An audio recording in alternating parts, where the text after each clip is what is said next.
Welcome to Conversations in Mind.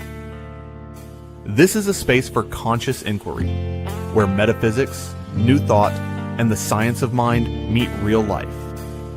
In a world calling for deeper awareness, we explore the nature of consciousness, the power of thought, and the presence of spirit moving through everyday experience. And now, here are your hosts, Barb Bue and Mark Gilbert. Hello, everybody. Mark Gilbert here, joined by my co-host, Barb Bue, in this introductory episode of Conversations in Mind. In this very brief episode, what we hope to accomplish is to entice you to want to listen to our full-length episodes where we talk about various science of mind concepts and the meaning of life in the deepest levels of our understanding. That said, what we're going to do in this very brief episode is give you some ideas of what this podcast is about, why you might want to listen to it, why we're called to share this with you, and a little bit about our background. So that's where we're going just for the next few minutes, and I hope that you enjoy this brief introduction to Conversations in Mind. Barb, maybe I can turn to you and just throw the question out to you. What is it that you think people would, why they should come to this podcast, why they should listen to it? What could they possibly get out of it? What's it about? Well, because we're brilliant, first of all. No, in all seriousness, like you, Mark and I have these great conversations where we just, get into the rabbit hole of what does this mean and what does this mean and how does it apply and what does it mean and how does it apply to our life and how could it change the world? How does it impact the world when we hold these spaces? And I think those are interesting questions, hopefully, for a lot of people.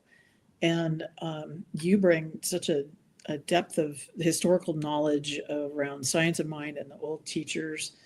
I try to be funny and bring in, I am always about how do we apply it? How do we apply it? How do we apply it? How do we change lives with it? How do we change our own lives? How do we change other people? How do we help other people change their lives with it?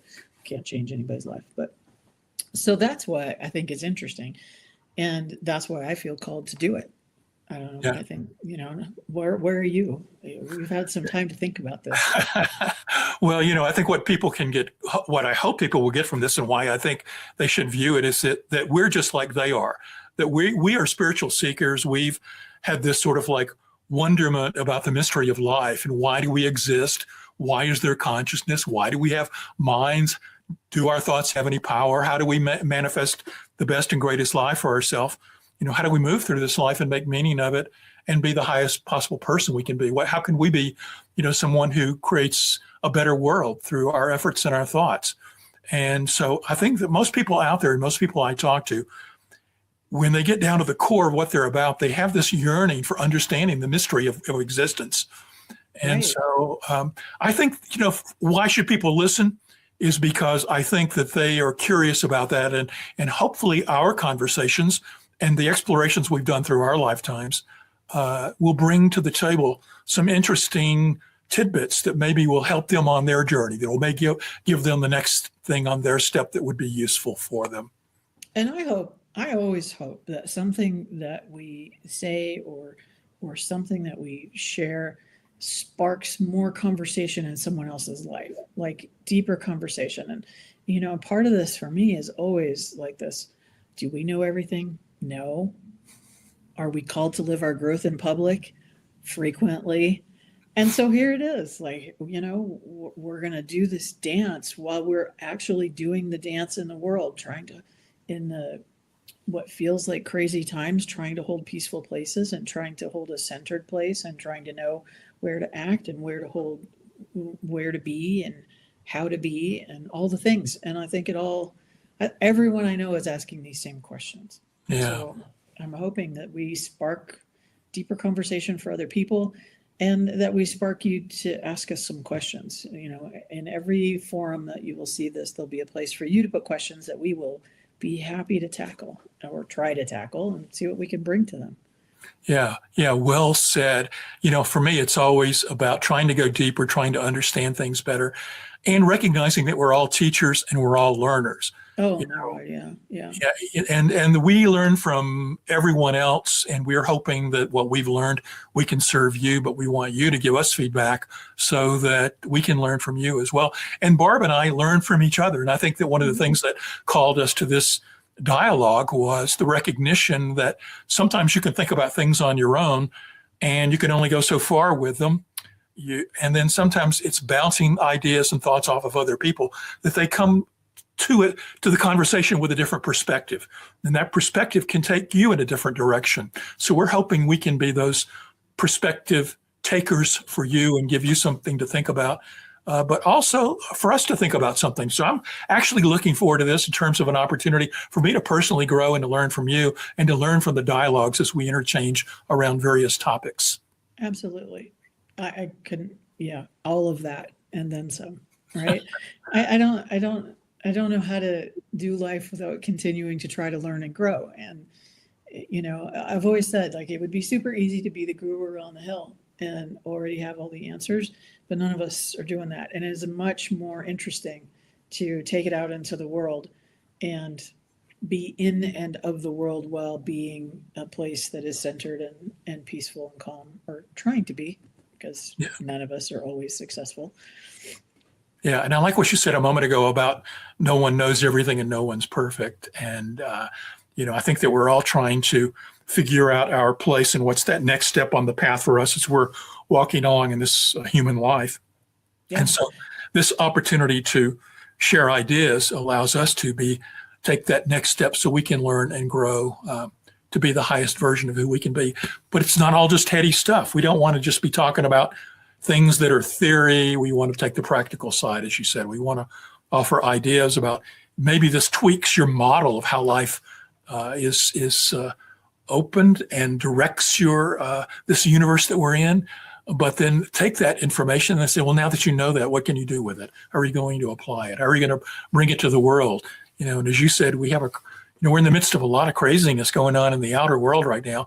And how can we look at that? And how can the tools of new thought and science of mind and understanding consciousness, the power of thinking, how can that bring a new perspective to dealing with the current challenges that we see going on in the human realm? And how can we take all of these things and hold a vision for what on the other side of this might be possible? If we're really going to make a difference and make a change, what's the vision for that? Like, we get all into the conversation about what the current problem is. We very rarely spend a lot of time talking about what could be next and how that could unfold differently and how it could serve people differently. So, I mean, I see us covering this like wide range of all of it, and we might even get into some funny things like, are we the first conscious beings to be on this planet? Are there other conscious beings out there? Are we, when you go see a psychic and they tell you what's your future, is that predestiny or is that really locked in? I mean, there's all kinds of things we could talk about. Yeah, so many things.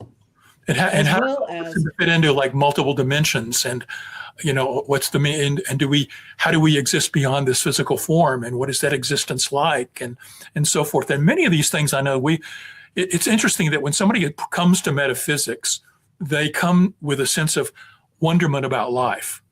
And although you and I are well versed in science of mind and new thought, I think everybody that I know in New Thought has been this kind of spiritual seeker who tastes and goes into so many different realms of studies and philosophies and interest, that I know for myself that it runs the gamut from UFOs and aliens to Vedantic teachings and right?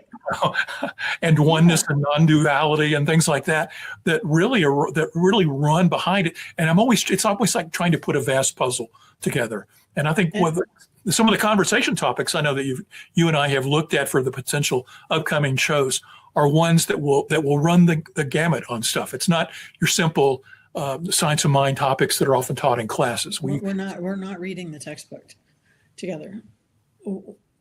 What I love, though, about New Thought / what I've come to believe is the science of mind is that somewhere in all of these things, there's a weave. We find places of connection and weaving in all of these things. It's like the middle of the puzzle is always the middle of the puzzle in some way, right? Yeah. And so I hope that each week we can sort of wrap up with the middle of the puzzle. And okay. And now we're doing this thing that we do where we're turning this short video into this like really amazing long conversation. So probably if we're keeping this a short video, we're going to have to dangle that out there and hope that people want to listen further in the first episode, which will be upcoming shortly. Yes, and hopefully we've enticed you enough. And Barb, why don't we take our final couple of minutes here and just tell a little bit about our backgrounds and who we are, and so they'll know where we're sort of coming from in terms of these conversations. So I would invite you to go first, if you don't mind. So I am a New Thought. I'm a minister with Centers for Spiritual Living, and have been since 2007. So kind of a long time now. But I have been seeking for my whole life in some way, shape, or form, and have gone from over here to over here and somewhere in between all the time. So I've served as the senior minister of a local community in Fort Collins for a long time. And then I worked at Centers for Spiritual Living as the director of operations, director of field services. And so I have this sort of interesting experience in that, lots of business experience before that. But mostly I am a person who loves to chew on ideas and learn new things and figure out how to take principle and turn it into real life. Beautiful. Who are you? Who are you? Who are you, my friend? I think part of my awakening as a spiritual seeker probably came in college many, many years ago when they asked me what my major was, and I'd had no clue. And I said, I'll guess this psychology thing looks interesting. And in fact, it was high on my little aptitude test. It said psychology, counselor, teacher, and minister. I laughed at minister because I thought it was so silly. But I realized that I did have an interest in the understandings of the workings of the mind and brain, and was curious about the meaning of life, and often just looked at the sky and wondered about the existence. But I went off and had a big federal career, raised a family, was successful with the U.S. government, and then later in life discovered. But I was always searching, always going to metaphysical bookstores, trying different spiritual paths. A lot, really attracted to Eastern teachings and things of that nature. Had a coincidence where I found Science of Mind through sitting on an airplane with another traveler on business trips. And he said, if you like this kind of stuff, I know his church talks about this kind of stuff. And so I met his family over at a Science of Mind center and really dug it. And, I've been a student of the philosophy for a long time. I know, like you have as well, probably over 30 years seriously studying this stuff. Minister in 2007 as well. And, worked at a spiritual center as a minister. Again, it's sort of ironic because I laughed at ministry on that aptitude test, but then ended up being one. And then worked for the home office for Centers for Spiritual Living, such as yourself, and did that for 10 years. And then my current gig, but it's non-paid, is working for the Science of Mind Archives, where I'm their key historian and researcher, and I'm on their board. And I compiled the Ernest Holmes and Asilomar book a couple of years ago, and we're working another Ernest Holmes book right now. So Ernest Holmes, the founder of Science of Mind, for those of you who might not know. And so this is sort of like the backdrop. And I've written several books as such as well. And I've got my own podcast, and not podcast, but YouTube channel and website, where I'm constantly dropping all my reflections and thoughts and things. And those have been going on for many years now. Like my website is now about 15 years old, 16 years we're moving into of just publishing stuff. So it's been around for a good while, but I'm continuously looking to try to bring and understand thinking. And so I've branched out into a lot of different areas. I'm trained in spiral dynamics and in integral theory and a host of other things, which I've melded with Science of Mind. So look forward to sharing all of this content as we move forward. He's a lot smarter than I am, just for the record. No. No, I will say this, like about a year and a half ago, 2 years ago, I thought I was going to kind of retire from all of it. And wander off into whatever sunset I felt like I was creating. And the universe was not done with me. So here I am back in, and I don't have a YouTube channel or any of those things yet, but here we go. And, well, hopefully I feel called to this. Good. This thing that you and I are doing. We've played around with this idea for years, but now it's like, okay, this is our time. This is time. So appreciate it. I appreciate it too. And hopefully the words that we've shared here in this brief intro will entice those of you who are listening to it to follow us on the New Thought Media Network and the Conversations in Mind podcast. It'll be available where podcasts can be found. But we're also going to be videos on the YouTube channel and Facebook channel for the New Thought Media Network. So we look forward to sharing. Support the New Thought Media Network. They're doing some really good work. That's exactly right. Anyway, we hope this intro has been good and beneficial, and thanks for being with us for it.